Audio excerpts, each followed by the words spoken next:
السلام علیکم ویورز، آج کی ویڈیو میں ہم آپ کے ساتھ حضرت شیش علیہ السلام کا قصہ شیئر کریں گے۔ شیش کا معنی ہے اللہ تعالیٰ کا عطیہ، اور یہ نام اس لیے رکھا گیا کہ حضرت حابیل کے قتل ہونے کے بعد اللہ تعالیٰ نے انہیں عطا فرمایا۔ حضرت ابو ذر رسول اکرم صلی اللہ علیہ وآلہ وسلم سے نقل فرماتے ہیں کہ اللہ تعالیٰ نے آسمان سے کل 104 صحیفے نازل فرمائے، اور ان میں سے 50 صحیفے اللہ تعالیٰ نے حضرت شیش علیہ السلام پر نازل فرمائے۔ محمد بن اسحاق فرماتے ہیں کہ حضرت آدم علیہ السلام کی وفات کا وقت قریب آیا تو آپ نے شیش علیہ السلام کو وصیت کی اور دن رات کے اوقات کی تعلیم دی اور ان کے اوقات کی عبادات سکھائیں اور ایک بہت بڑے طوفان آنے کی پیشگی خبر دی۔ محمد بن اسحاق کہتے ہیں کہ کہا جاتا ہے کہ اولاد آدم کے تمام نسب حضرت شیش علیہ السلام تک پہنچتے ہیں، کیونکہ آپ کے سوا تمام اولاد ختم ہو چکی تھی۔ واللہ عالم۔ حضرت آدم علیہ السلام کی جمعہ کے دن وفات ہوئی۔ کہتے ہیں کہ آج کل جتنے انسان موجود ہیں ان کا نسب شیش علیہ السلام تک پہنچتا ہے۔ آدم علیہ السلام کے دوسرے بیٹوں کی اولاد ختم ہو چکی ہے۔ حضرت ابی بن کعب رضی اللہ عنہ سے روایت ہے، انہوں نے فرمایا جب آدم علیہ السلام کی وفات کا وقت قریب آیا تو انہوں نے اپنے بیٹوں سے فرمایا، بیٹوں میرا جنت کے پھل کھانے کو جی چاہتا ہے۔ وہ تلاش کے لیے نکل کھڑے ہوئے۔ انہیں سامنے سے فرشتے آتے ملے جن کے پاس آدم علیہ السلام کا کفن اور خوشبو تھی، ان کے پاس کلہاڑے، کسیاں، ٹوکریاں بھی تھی۔ انہوں نے کہا کہ آدم کے بیٹوں تمہیں کس چیز کی تلاش ہے، یا کہا تم کیا چاہتے ہو اور کہاں جا رہے ہو؟ انہوں نے کہا ہمارے والد صاحب بیمار ہیں اور جنت کے میووں کی خواہش رکھتے ہیں۔ فرشتوں نے کہا واپس چلے جاؤ، تمہارے والد فوت ہونے والے ہیں۔ فرشتے جب آدم علیہ السلام کی روح قبض کرنے کے لیے آئے تو حوا علیہ السلام نے انہیں دیکھ کر پہچان لیا، وہ آدم علیہ السلام سے چمٹ گئیں۔ آدم علیہ السلام نے فرمایا مجھ سے الگ ہو جاؤ، پہلے بھی مجھے تمہارے ذریعے ہی مصیبت پہنچی تھی، مجھے میرے رب کے فرشتوں کے ساتھ رہنے دو۔ فرشتوں نے ان کی روح قبض کی، غسل دیا، کفن پہنایا، خوشبو لگائی، آپ کی قبر کھودی، لحد تیار کی، پھر انہوں نے حضرت آدم علیہ السلام کی نماز جنازہ ادا کی، پھر انہیں قبر میں رکھ کر اوپر سے مٹی ڈال دی۔ پھر انہوں نے کہا آدم کے بیٹوں تمہارے لیے یہی طریقہ ہے۔ حضرت آدم علیہ السلام کہاں دفن ہوئے اس میں اختلاف ہے۔ مشہور ہے کہ انہیں ہندوستان کے پاس سری لنکا میں اس کے پہاڑ کے قریب دفن کیا گیا جہاں انہیں جنت سے اتارا گیا تھا۔ ایک قول یہ ہے کہ مکہ مکرمہ میں جب حبل ابی قبیس پر دفن کیا رشید عنایت کرے گا کہ اس کی نسل سے حضرت محمد صلی اللہ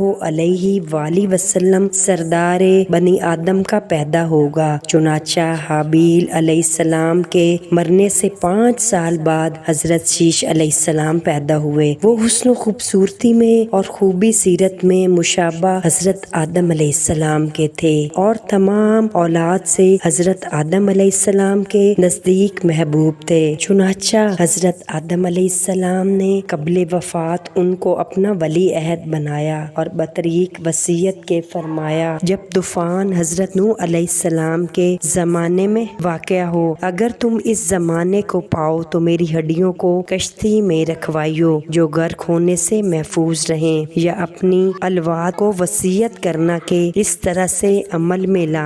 اور حضرت شیش علیہ السلام اکثر اوقات حضرت آدم علیہ السلام کی زبان سے احوال بہشت لذت کے ساتھ سنتے تھے اور آسمانی صحیفوں کا مضمون بھی دریافت کرتے تھے۔ اسی واسطے حضرت آدم علیہ السلام کے تجرد و خلق سے اور ان سے حق سے خلیفہ کیا تھا، اور لوگوں سے تنہا ہو کر دنیا کی لذتیں چھوڑ کر اکثر اوقات وظائف طاعات میں مشغول رہتے تھے، اور نفس کی ریاضت اور تہذیب و اخلاق ہمیشہ ان کے مد نظر رہتا تھا۔ حضرت شیش علیہ السلام کے زمانے میں بنی آدم علیہ السلام 2 قسم کے تھے، بعض طاعات حضرت شیش علیہ السلام کی کرتے تھے اور بعض قابیل کی اولاد کی تابعداری میں مشغول رہتے تھے۔ حضرت شیش علیہ السلام کی وصیت سے بعض تو راہ راست پر آئے اور بعض با دستور نافرمان فرمانی پر قائم رہے۔ جب 112 برس کی عمر میں گزرے تو روح جسم مبارک سے پرواز کر کے عرش معلیٰ کو پہنچی۔ حضرت شیش علیہ السلام کی بعض نصیحتوں میں سے یہ ہے کہ مومن حقیقی وہ ہے کہ یہ خصلتیں اس میں ہو۔ اول تو وہ خدا کو پہچانتا ہو، دوسرے نیک اور بد کو جانتا ہو، تیسرے بادشاہ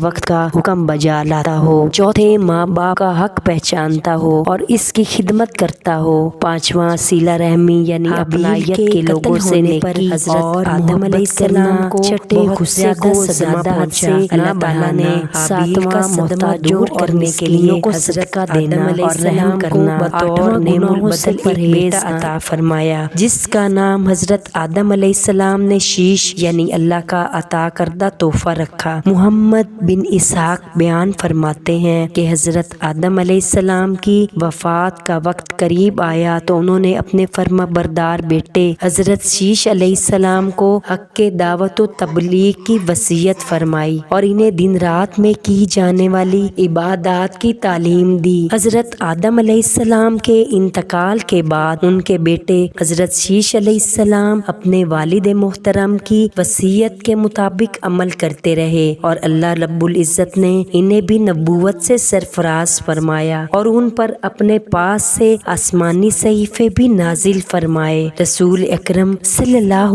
علیہ وآلہ وسلم نے فرمایا، اللہ تعالیٰ نے اپنے انبیاء کرام علیہ السلام پر 100 صحیفے اور 4 آسمانی کتابیں نازل فرمائیں، جن میں سے 50 صحیفے حضرت شیش علیہ السلام پر نازل فرمائے۔ حضرت شیش علیہ السلام اپنے والد محترم کی وصیت کے مطابق تبلیغ دین کے فریضہ کو احسن طریقے سے سر انجام دیتے رہے۔ جب ان کی موت کا وقت قریب آیا تو انہوں نے اپنے بیٹے انوش کے حق میں وصیت فرمائی۔ انوش نے اپنے انتقال سے پہلے دعوت و تبلیغ کی یہ ذمہ داری اپنے بیٹے کینان کو سونپ دی۔ پھر کینان نے اپنی وفات کے قریب اپنے بیٹے محلہ ییل کو دعوت و تبلیغ کا منصب سونپا۔ محلہ ییل پہلے وہ آدمی تھے جنہوں نے شہر بسائے، مضبوط قلعے تیار کیے اور شیطان کے لشکروں کو پہاڑوں اور گھاٹیوں میں منتشر کر دیا۔ ان کی حکومت 40 سال تک قائم رہی۔ محلہ ییل نے اپنی وفات کے وقت وصیت کے ذریعے اپنے بیٹے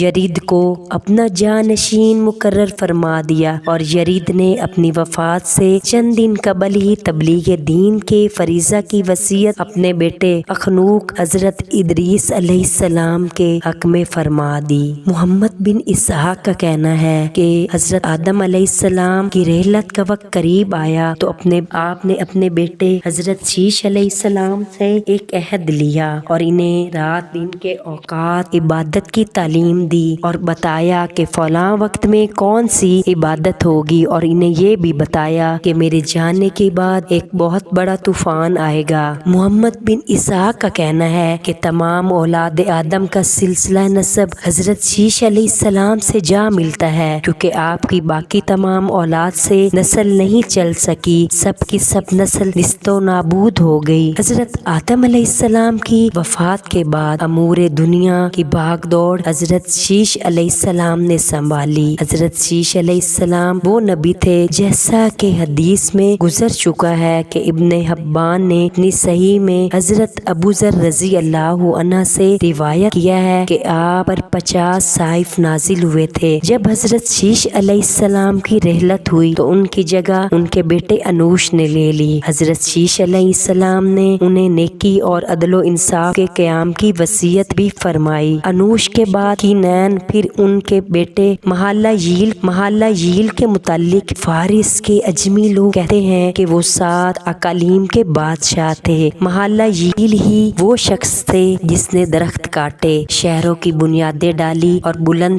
قلعے تعمیر کیے۔ کہا جاتا ہے کہ بابل کا شہر انہوں نے بسایا ہوا ہے۔ اس طرح سوس اقصی کے شہر کی بنیاد بھی انہوں نے ڈالی تھی۔ انہوں نے ہی ابلیس اور اس لشکر پر سختی فرمائی تھی اور انہیں زمین کے اطراف اور پہاڑی دروں میں مار بگایا تھا اور بہت سارے باغی اور کافر جن ان کے ہاتھوں موت کی گھاٹ